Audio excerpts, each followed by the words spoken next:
Hi, this is Steven. I'm looking at acoustic guitar voicings in the key of G.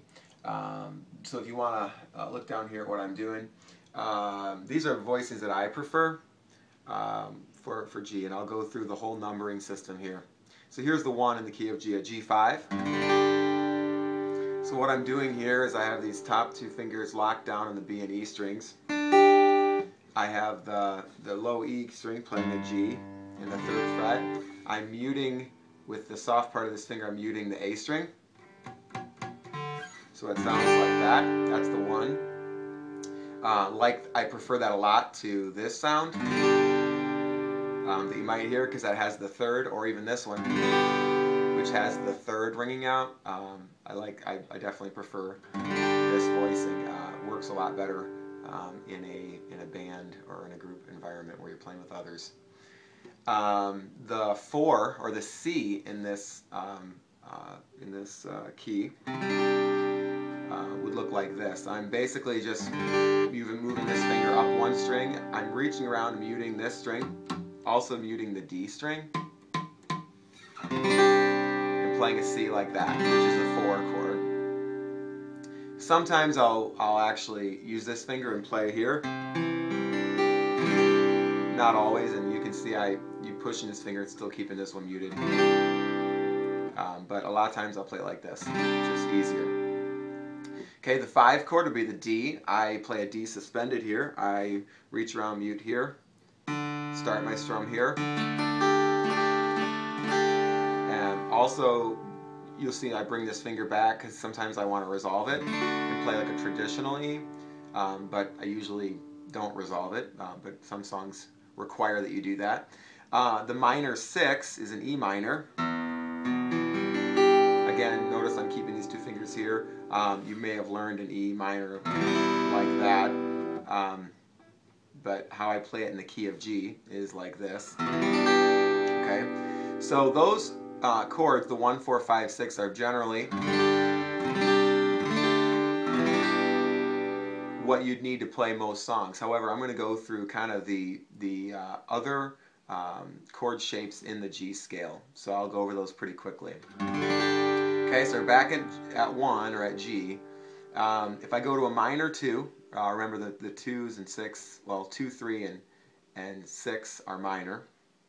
The 2 would be an A minor, and I play it like this for simplicity. Again, muting this E string, I'm starting here. Okay, it's not really an A minor. I'm not going to get into the theory of exactly what that shape is, but just trust me, it works. There's also another way to play this A minor that's a slightly different. Basically, you're taking this finger and you're playing this B string here on the 1st fret, and you're switching out this finger here and playing an A minor like this. This is more of a traditional A minor sound, so there's 2 different ways that I play that. There's the first way, here's the second way. Okay, the next one on the scale is a 3rd, and this is also minor, which in the key of G would be a B minor, and I really don't like the way traditional B minors sound. I really don't like that at all, so here's what I do. Again, I'm muting the E string, I'm muting the A string, or sorry, the D string, and I'm letting the other ones ring out. So it sounds like this.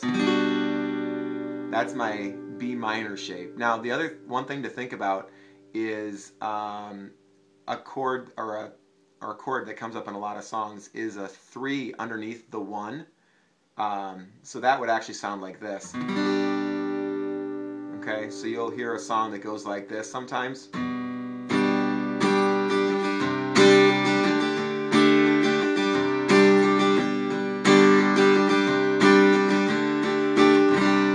So sometimes there is a minor 3rd, and sometimes there's a 3 underneath of a 1 chord, which would sound like this. Okay? So the only other chord in this scale that we didn't talk about is the 7, which, don't want to get into the theory, but basically the way I would play this is a 5 chord with a 7 underneath in the scale. So that'd be a D sharp, or sorry, an F sharp. So it's a D chord with an F sharp underneath, and it would sound like this. Okay, so I'm just taking a traditional D. Sometimes you can actually make this suspended and still have it work. You can just do an F sharp. I'm grabbing this string with my thumb.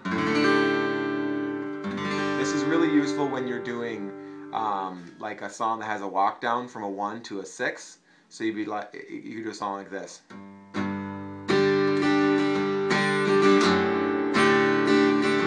Now the minor 6, and then it goes off into the 4. Okay, very, very typical walk down in a lot of songs. So let's just review real quick and we'll wrap up. The 1, like this. The 2, like this, A minor. Or like this. 3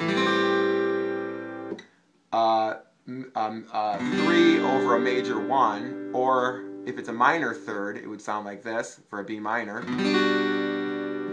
The 4, the C, would sound like this, or like this.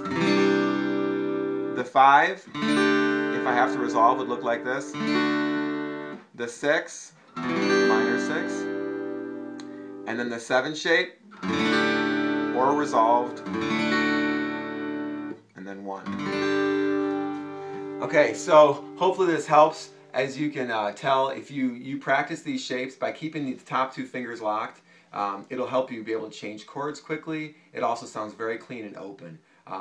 So I hope these help you. Look for my videos in the keys of C, D, E, as well as A. And after that, you should be able to play a song in any key and just use a capo to kind of fill in on any key you need to play in, sharps and flats. Hope that helps. Thanks.